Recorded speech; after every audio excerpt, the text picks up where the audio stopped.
E aí, a gente falando sobre os profetas menores, a gente vai falar um pouquinho de Oséias a partir de Cláudio Francisco. Ele chega a dizer, né, que o texto do livro de Oséias revela-nos um dos mais confusos de todo o Velho Testamento. Não somente varia segundo a Septuaginta, mas também quanto ao texto hebraico, sendo quase impossível esboçá-lo, devido a tanta falta de lógica e conexão entre as diversas partes. Isso deve ser atribuído à intensa emoção do profeta, né? A gente já falou isso aqui. O livro tem sido chamado uma sucessão de convulsões, e logicamente ou naturalmente ninguém sente convulsões. Podíamos chamá-lo de diário de um soldado, escrito na frente de batalha, no meio dos petardos, das granadas, ou em um navio na tempestade, levado de um lado para outro, lutando para manter-se no rumo desejado. Este livro é supremamente grande, contém algumas das mais nobres passagens da Bíblia e é citado inúmeras vezes no Novo Testamento. Quanto ao seu arranjo, podemos descrevê-lo: 1. A trágica história doméstica do profeta e a sua moral, capítulo 1 a 3. 2. Declarações proféticas. Todos os pecados do povo são expostos inexoravelmente. Exorta usando todos os meios persuasivos para fazê-lo voltar a Deus, capítulo 4 a 14. Alguns críticos negam a autoria de Oséias a certas passagens que se referem à esperança e restauração encontradas no livro. Entretanto, é difícil compreender uma mensagem de amor se não houver também uma palavra de esperança. Tal espécie de amor divino, como o que se encontra em Oséias, não pode falhar em seus propósitos finais. Falando do profeta, Oséias pertencia ao reino do norte, provavelmente morava perto de Betel ou Samaria. O nome significa salvação e é equivalente a Josué e Jesus. Sendo o primeiro profeta da graça, é também o primeiro evangelista de Israel. Seu ministério profético se estenderia de 750 a 735 a.C., um pouco depois de Amós, pois certas condições descritas no livro revelam a situação dos últimos dias de Jeroboão II. De qualquer modo, não pode ser posterior a 735, porque Gileade pertencia ainda ao território israelita e a Assíria era sua aliada. Em 732, a Assíria tomou Gileade e levou cativos os seus habitantes. Então, daí você situa o profeta. Amós e Oséias foram muito diferentes em sua maneira de pregar e em suas características pessoais. Amós veio de Judá para pregar em Israel, sendo portanto menos pessoal em sua pregação, ao passo que Oséias pregou ao seu próprio povo. Amós falou da justiça à consciência, Oséias pregou do amor ao coração. O profeta foi um poeta de primeira plana e podia ver as coisas vividamente e pôr os seus conceitos em termos de precisão e poder. Tinha uma natureza apaixonada, um amor inquebrantável e uma sensibilidade intensa. Era uma personalidade de contraste. Quando pensava em Deus, era o homem mais feliz da terra. Quando pensava nos pecadores, era o mais triste de todos. Pensando em Yahvé, seu espírito era gentil e manso, como o de uma pomba, mas quando se voltava para as ingratidões dos homens, tornava-se temível como o leão. Se examinava o pecado, era pessimista. Se pensava em Deus, era homem de fé. Oséias tem sido chamado por alguns o Jeremias de Israel e o apóstolo João do Velho Testamento.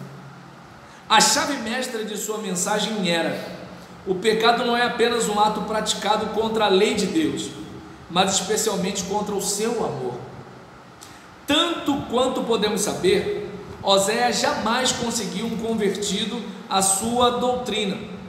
A tradição conta-nos que ele morreu do coração ou martirizado do lado oriental do Jordão, no Monte Oséias, onde os judeus dizem estar o seu túmulo. Antecedentes do profeta. A era em que o profeta viveu foi caótica e inquieta, segundo o livro dos Reis, capítulo 14, versículo 3, ao capítulo 17, versículo 6. Os pecados que Amós descreveu e condenou iam se tornando cada vez mais graves e temíveis. A pressão vinda da Assíria tornava-se cada dia mais intensa e temível. Internamente, a nação vivia dias de anarquia, no meio de uma diplomacia de mentira e traições. Foi, entretanto, esta tragédia doméstica que deu a Oséias o seu grande ímpeto de pregador. Qual era, entretanto, a tragédia doméstica? Há diversas interpretações, todas baseadas na do primeiro capítulo, em função do significado da mulher de prostituições, no versículo 2.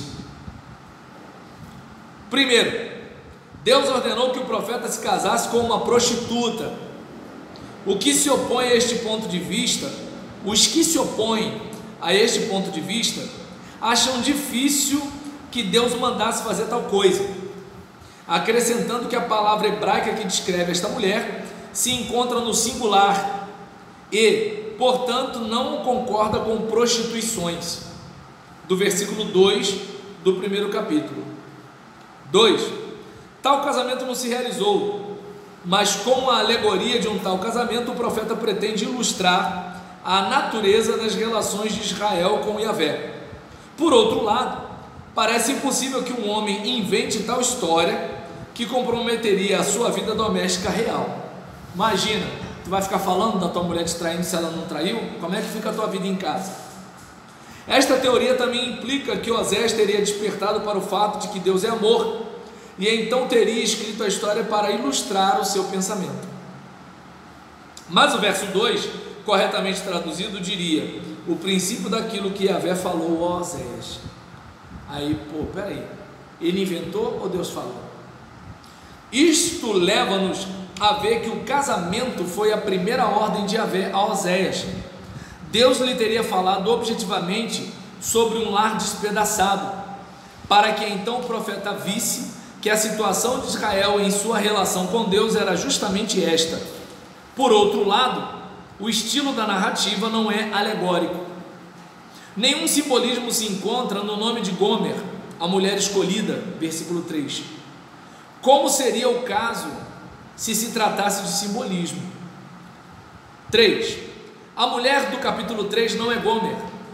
Esta permaneceu fiel, mesmo que fosse idólatra. Oséias trouxe para casa uma mulher duvidosa, separando-a dos seus amantes, para mostrar como Deus separaria Israel dos seus pecados. A objeção a esta teoria encontra-se no capítulo 3, versículo 1. Oséias recebe ordem para amar uma mulher pecadora, como Yahvé tem amado Israel, ainda que o povo tenha se voltado para outros deuses. O paralelo seria possível se Gomer deixasse Oséias por outros amantes, o que não é o caso. 4. O casamento realmente se efetuou e Gomer era casta ao tempo do casamento, pois a palavra prostituições significa que ela era idólatra. Tinha deixado a Deus pelos ídolos e, portanto, era espiritualmente adúltera. Depois do casamento, seu adultério espiritual degenerou-se em pecado físico, abandonando Oséias e os filhos. Esta teoria reconhece a história como uma simples citação de fatos, mas evita as dificuldades morais que envolve. Dá uma base razoável do amor de Oséias por sua esposa e explica melhor a conexão existente entre Oséias e Yahvé e sua experiência nas relações entre Deus e Israel. Também é mais conforme com os acontecimentos do capítulo 3. Passagens importantes em Oséias. Capítulo 2, versículo 15. Acor significa dificuldade. Era o vale onde Acã pecou, quando apanhou as coisas consagradas de Jericó. Este belo versículo promete que o vale das dificuldades de Israel será a porta que se abrirá a novas experiências de felicidade. Assim tem sido sempre a maneira como Deus trata o homem. Capítulo 4, versículo 2. Os diversos verbos traduzidos em português pelo infinitivo encontram-se no particípio absoluto no hebraico, dando força à narrativa. Capítulo 4, versículos 6 e 9. O povo falha porque os seus líderes não lhe ensinam a verdade. Lembra do que falamos sobre o trabalho de mãe do profeta, do pregador, do pastor? Capítulo 4, versículo 14. Não há aqui duplicidade de moral como parece. Devido ao tempo eu não vou ler, tá, gente? Mas aí vocês olham depois. Capítulo 4, versículo 14. Capítulo 4, versículo 16. Cordeiros não carecem de muito espaço, mas de companhia e cuidado. Capítulo 5, versículo 13. Rei Jareb parece ser apelido, talvez signifique rei que busca rusgas, rei que briga como galo. Estas traduções são as melhores, certamente se aplicam a Tiglat-Pileser da Assíria. Capítulo 6, versículo 4, refere-se à condenação da religião ocasional, que logo passa. Capítulo 6, versículo 6, é um apelo à religião do coração, apelo este que Jesus reafirmou em Mateus 9, versículo 13, 12, versículo 7. Capítulo 7, versículo 8, tal processo era comum em Israel e deve ser tomado em consideração em nossos dias. 1. Compromissos com o mundo. 2. Desenvolvimento apenas de um lado da vida. Bolo que não se vira, fica cozido de um lado e cru do outro. 3. Decadência inconsciente. Capítulo 9, versículo 10. Lei da natureza humana. O nosso real interesse determina o nosso caráter. Eita. Capítulo 11, versículo 8. O grande amor de Deus pelos homens. Capítulo 12, versículo 9. Deus reduzirá Israel a seu primitivo estado nômade. Capítulo 13, versículo 14. Decreto de destruição reafirmado por Paulo em 1 Coríntios 15, 55. O contexto pede que o versículo 14, primeira parte, seja lido como pergunta assim: resgatá-los-ei eu do poder do inferno? A resposta é negativa. Do mesmo modo que Deus chamou as pragas da morte e do Sheol para punir os pecados dos homens. Podemos ver aqui como uma passagem do Velho Testamento influi noutra do Novo. Capítulo 14, versículo 5.